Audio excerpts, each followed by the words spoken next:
Hi, welcome back to Self-Defense 360. I'm Sam, I'm here with my assistant today, and I'm going to be running you through a couple of scenarios that involve a close quarters conflict where your attacker is not immediately violent. This will include things like mugging, any sort of scenario kind of like that. Could even be under a domestic violence conflict, whatever that might be. In this scenario, we're going to be assuming a couple things. One, your attacker is not immediately violent. Two, you don't have the opportunity to just pull your gun and shoot.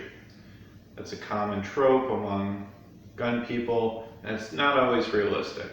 It takes a lot less time for someone pointing a gun at you to pull the trigger than it does for you to draw your weapon and eliminate them as a threat. And the third one is that you're going to be concealed carrying from the hip. It sounds pretty specific, but that's the most common way that people conceal carry. This sort of thing can also be done from appendix carry or however you normally conceal carry, as long as it's not in a bag or on your ankle.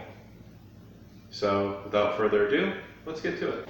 So whenever you're going to be practicing these drills, okay, I personally prefer to use fake firearms. All right, something plastic, a blue gun, how I've used toys before. I don't have those at my disposal right now. So what I've done is I've double checked the props we're using. This is an old prop gun. It does not work, it does not fire, so it's safe to use. All right, I actually scraped my hand up a little bit, but that's about as much danger as it holds. Now I'm also using my concealed carry gun. This is a Ruger LC9S. I have double checked it and triple checked it and made sure that it is not loaded and that there's nothing in the magazine. And I've actually taken all of the ammunition and put it into a different room. A lot of people are still probably going to hate on me for it, but safety is my #1 priority, and I've made sure that this is safe. Also, with me practicing these drills, it's best to have what I'm comfortable with and to get more comfortable with what I'm carrying. So it's an option out there. Just make sure you triple check everything and are safe about it before you practice. Alright, so my assistant is off screen. I'm doing this so I can show you a closer view as I do this step by step. So like I said, they're facing towards me. As you can see by her arm, this is the outside. You're on the outside of this.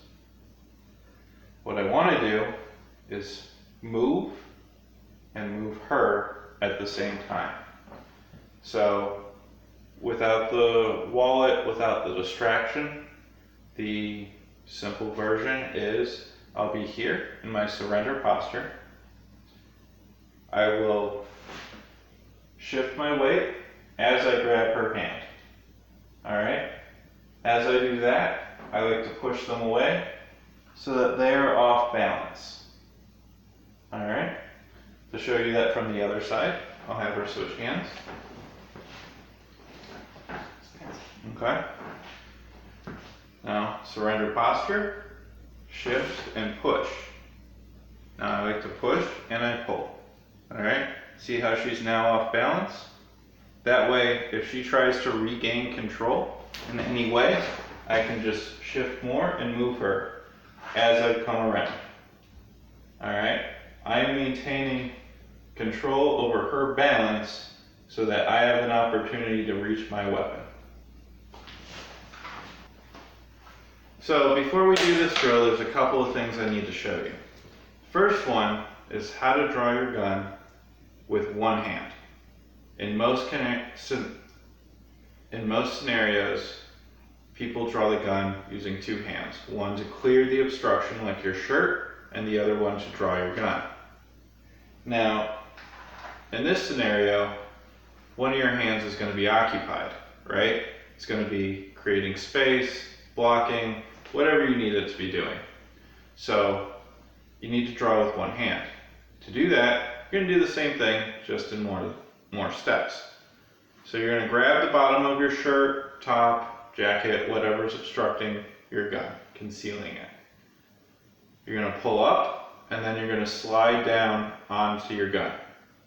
You're going to make sure that you have a good grip on it, and then draw it, and make sure that you have a good firing position with one hand.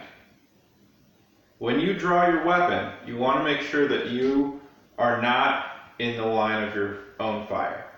So if your hand is up and you're here, you need to be careful about that. All right, make sure there's a good distance, high and low, or you bring the gun out so that it's past wherever your blocking arm is. You'll see that in the video as I show it to you. Also, if you're drawing and you're going to go over, you have to make sure you maintain that finger off the trigger until you're ready to fire.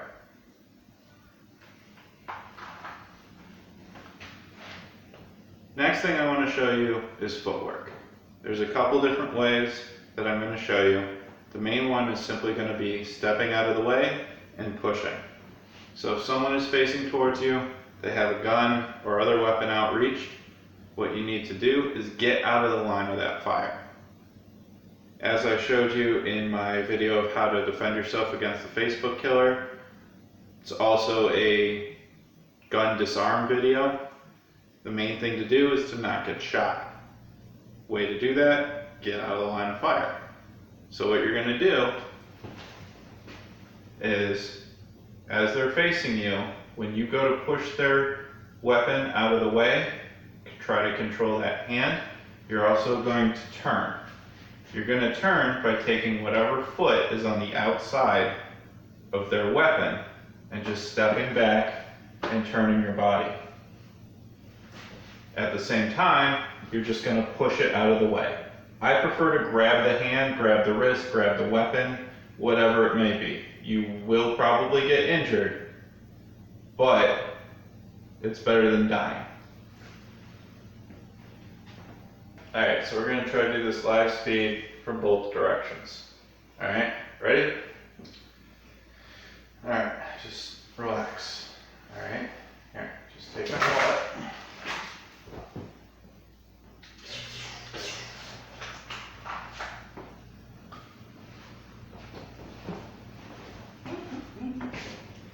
Now from the other side. Alright, just relax, okay? Alright, here. That was awkward. Sometimes it's awkward. Thank you for joining us for this episode of Self-Defense 360. I hope it was informative. Obviously, I like to preach avoidance above violence. So if you're able to avoid a situation without getting violent, then I 100% recommend you do so. If that means giving up your wallet, do it. Whatever it takes. However, I just wanted to give you options in case you're left with no other choice but to defend yourself with violence. So, like, share, subscribe. I hope you enjoyed the video. Until next time.